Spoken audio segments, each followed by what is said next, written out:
নমস্কাৰ বন্ধুসকল, কি খবৰ আপোনাৰ সকলোৰে? আৰু ইয়াৰ আগত এটা ভিডিঅ' দিব নোৱাৰিলে বিশেষ অসুবিধাৰ কাৰণে আৰু সময় নিমিলি ভিডিঅ' কৰিলে মানুহো নাছিল সেই সময়ত। আৰু আজি যিহেতু মাৰ্কেটৰ যি কণ্ডিশ্যন, তাত ৰাতিপুৱা যে দেখিছোঁ যে মাৰ্কেট এনেকুৱা এটা পৰ্যায়ত যাবগৈ, নিজে আচৰিত যে আমি কি কৰি থৈছিলোঁ আগতে।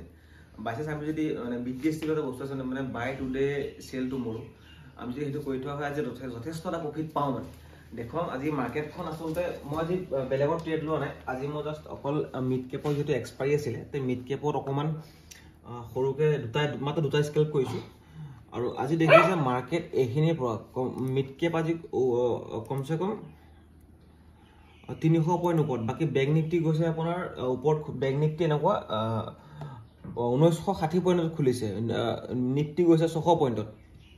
তো মই কি কৰিলোঁ, যিহেতু মাৰ্কেটটো এইখিনিৰ পৰা ৰঙা কেণ্ডেল বনালে, মই সেইকাৰণে ৰাতিপুৱাই দুটা পুট অপশ্যন ল'লোঁ। মানে তললৈ যাওঁতে যিটো বাই হয়, মই দুটা পুট অপশ্যন লৈছিলোঁ।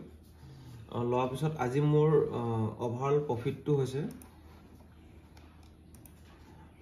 আজি মোৰ 5200 টকা। আজি চাওক, মই আজি মাত্ৰ দুটা ট্ৰেড হৈছিলে। আৰু অৰ্ডাৰ যদি চাই আপোনালোকে, অৰ্ডাৰ দুটা অৰ্ডাৰ হৈছিলে। মই বাই কৰিছিলোঁ ইমানত 45ত, বেচিছোঁ 63। আৰু এইটো বাই কৰিছিলোঁ 93ত, বেচিছোঁ 110 টকা। আজি মোৰ দুটা ট্ৰেডে লৈছিলোঁ। আৰু আজিলৈ মই ট্ৰেড নলওঁ, যিহেতু মোৰ বেলেগ এটা কাম আছে।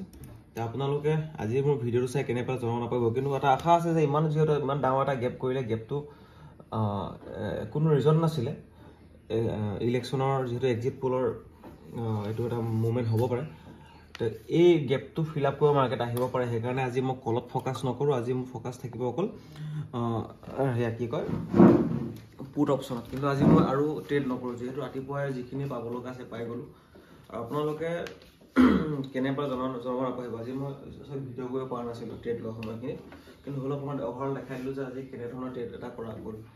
আৰু আপোনালোকে ছাবস্ক্ৰাইব কৰি দিব নাপাহিব, লগতে বেল আইকন দবাই থ'ব, আকৌ ভিডিঅ' দিলে পাব তেনেকৈ। আৰু লাইক কৰিব, কমেণ্ট কৰিব নাপাহিব। কমেণ্ট কৰিলে বেছি ভাল লাগে মোক। ধন্যবাদ আৰু সকলো ভালে থাকক।